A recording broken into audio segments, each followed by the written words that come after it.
Hello students, welcome back to the video. Till date we have seen the introduction of refraction, then refractive index and its example and a few more examples on refractive index. आज हम लोग उसका next part that is laws of refraction देखेंगे. First law क्या है देखो.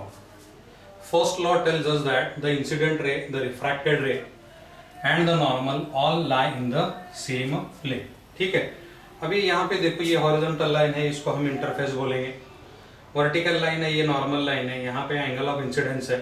This is incident ray, angle of incident. This is refracted ray and the angle of refraction. You can see here that the refracted रे is bending towards the normal here. ठीक है, because देखो यहाँ पर मैंने क्या कंसिडर किया है, refractive index of the medium 2 is greater than the refractive index of the medium 1. So the velocity here in the medium 2 will be less than. So velocity कम रहने की वजह से क्या होगा कि the refracted ray will bend towards the normal. ठीक है, ये हुआ first law of refraction. अगर समझो हम उसको इस तरह से भी देखेंगे so we can have a clear picture of that. यहाँ पर देखो तुमको दो प्लेन्स दिख रहे हैं, एक ब्लू प्लेन और एक रेड प्लेन. हाँ, ब्लू प्लेन जो है it represents the interface and the red plane represents a simple plane. You can see here in this plane incident ray is there, a normal is there and the refracted ray is there. After refraction you will find that the refracted ray lies again in the same plane. You can see here very clearly incident ray जो है इस red plane को लग के आ रही है, normal इसको perpendicular है, and after refraction you will find that the refracted ray is also lying in the same plane. ठीक है, यहाँ पर एक नोट हमको बहुत इंपॉर्टेंट है, वो ये याद रखना है कि this plane, which plane, the plane in which all this three lines lie, it is always perpendicular to the interface. ठीक है, so now this is the basic law, first law. Incident ray, refracted ray and the normal, all this lie in the same plane, and further we can remember that this plane, which plane in which all these three lie, it is always perpendicular to the interface. ठीक है, it is always perpendicular to the interface. So we should remember this thing. First law of refraction, the incident ray, the refracted ray and the normal, all these three lie in the same plane and the plane is perpendicular to the interface. ठीक है, तो ये हुआ first law of refraction. Now let us move on to the second law of refraction. Second law of refraction क्या कहता है देखो कि अब ये दोनों जो एंगल है, angle of incidence and angle of refraction, इसका अगर हम साइन का रेशियो लेते हैं, इसका अगर हम साइन का रेशियो लेते हैं, sign of I upon sine of are, sign of I upon sine of are, it is always constant and numerically this is equal to mu2 upon mu1. इसको हम थोड़ा सा स्टडी करेंगे. So let us study this thing. I repeat this. Sin of I upon sin of r is equal, it is always constant and this constant is numerically, numerical value उसकी क्या होती है, that is mu2 upon mu1. ये तुमको याद रखना है. देखो अभी यहाँ पे ये sine of angle I, that is angle of incidence. ठीक है, वो मीडियम 1 में है जिसका रिफ्रैक्टिव इंडेक्स मैंने mu1 लिया है, जिसका रिफ्रैक्टिव इंडेक्स मैंने mu1 लिया है, और साइन ऑफ एंगल R जो है, ठीक है, वो यहाँ पे है जिसका जो है मैंने mu2 लिया है. यू कैन सी हियर, अगर समझो इसको अगर हमको ध्यान रखना है, very simple, we can remember it very simply for our convenience. मैं क्या करता हूं, एंगल ऑफ इंसिडेंस को θ1 लेता हूं और एंगल ऑफ रिफ्रैक्शन को θ2 लेता हूं. ठीक है, तो θ1 का जो रिफ्रैक्टिव इंडेक्स है वो mu1 डिनोमिनेटर में आया, θ2 का जो रिफ्रैक्टिव इंडेक्स है mu2 वो इक्वल टू साइन के अपोजिट साइड में न्यूमरेटर में आया. So you can remember it this way. This is only for our convenience to remember, sin theta 1 upon sine of theta 2 is equal to μ2 upon μ1। ठीक है, तो ये याद रखो कि the ratio of the sine of this angle of incidence and angle of refraction is constant and that is numerically equal to μ2 upon μ1। अगर समझो अभी हम क्या करेंगे कि let us try to apply this and see what happens if in case there are multiple mediums. If in case there are multiple mediums के case में rule number 2 किस तरह से अप्लाई होता है, we shall see the explanation of that. Okay, देखो मान लो अभी समझो ये एक सेपरेटिंग सरफेस है, ये एक सेपरेटिंग सरफेस है, वी हैव 4 सेपरेटिंग सरफेसेस। ठीक है, तो यहां पे जो है ना, अब ये M1 है, medium 1, medium 2, medium 3 and then medium 4। Okay, light comes here, ये मैं यहां पे एक नॉर्मल लेता हूं।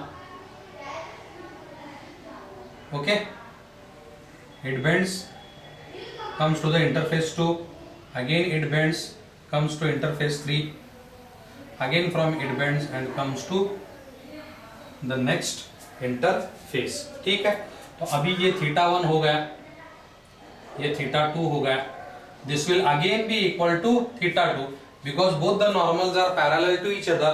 उस हिसाब से अल्टरनेट एंगल्स बन जाएंगे, अल्टरनेट एंगल्स बन के जो है ना ये दोनों एंगल्स थीटा 2 होंगे। अब ये हो जाएगा थीटा 3 और ये भी थीटा 3 हो जाएगा। ठीक है, ये थीटा 4 है, दिस इज अगेन थीटा 4। यहां पे जो है ना ये क्वेश्चन मार्क को इसको हम लोग देखेंगे।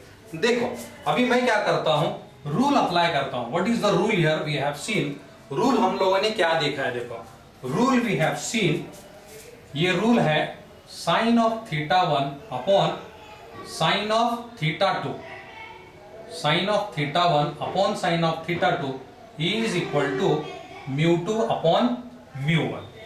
ठीक है, अगर समझो इसको हम लोग क्रॉस मल्टीप्लाई करते हैं तो क्या बनेगा, देखो this is μ1 into sine of theta 1 is equal to μ2 into sine of theta 2।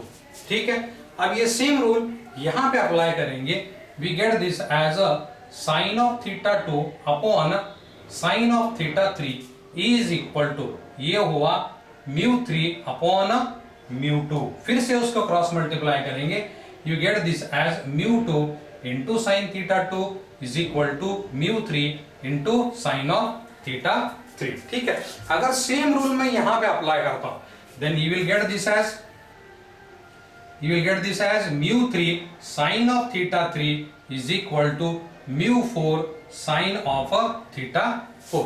तो अब ये सारे रिजल्ट्स अगर हम कंबाइन करेंगे, you combine this, you will get the result as μ1 sine theta 1 is equal to μ2 sine of theta 2 is equal to μ3 sine of theta 3 is equal to μ4 sine of theta 4 and so on. जितने भी सारे तुम्हारे separating mediums रहेंगे you will get the same result। इसीलिए देखो जो constant आया ना अभी ये, that's why रूल क्या है, sin theta 1 upon sin theta 2 is equal to a constant। because of this you will get this। अभी देखो तुमको समझ में आ रहा है क्या, इसकी वैल्यू ये है, इसकी वैल्यू ये है, इसकी मतलब ये सारे क्या है, all are equal। that's why we can say that अभी इनका मल्टीप्लीकेशन किसका किसका है, देखो here it is a product, ये है refractive index of the medium और ये है sine of angle in that medium. If you see it properly, देखो μ1 थीटा 1, μ2 थीटा 2, μ3 थीटा 3, μ4 थीटा 4, समझे, μ1 into sine of that angle is equal to μ2 into sine of the angle in the second medium is equal to μ3 मतलब refractive index of the second medium into sine of that medium and so on. That's why what we are saying, मैंने बस तुमको कोशिश किया है कि ये sine theta 1 upon sine theta 2 ये जो कांस्टेंट आ रहा है, so from this we can see that the ratio is a constant कैसे, देखो अभी समझो हम sine theta 1 upon sine theta 2 लेंगे, इट विल कम μ2 अपॉन μ1। ये साइन थीटा 2 इधर आया, ये μ1 इधर आया, then again we will get this as sin theta 1 upon sin of theta 2 is equal to mu 2 upon mu 1, है ना बराबर. So this is again mu 2 upon mu 1. So here the second law states that the ratio of the sine of these angles, it is constant, and it is numerically equal to the ratio of the indices. बस हमको एक चीज याद रखना है, जो angle है उसका रिफ्रैक्टिव इंडेक्स क्रॉस में है. ठीक है. I hope that you have understood this thing. और एक इंपॉर्टेंट चीज यहाँ पे क्या है, देखो ऐसा करते करते अगर हम जाएंगे finally again you will get this as mu1 sin of theta 1. तो यहां जो एंगल है it will again come as theta 1. This is the reason why again the ray of light even after multiple bending it follows the same path or the same angle. जिस angle में वो first medium में आ रही है, in the final medium again it will follow the same angle. ये reason है कि इस रीजन की वजह से ये दोनों एंगल्स क्या हैं, सेम है. So these are the two laws of refraction what I have tried to explain you. In the next part what we shall see is the next point, that is refraction on plane surface and the examples on that. Thank you very much.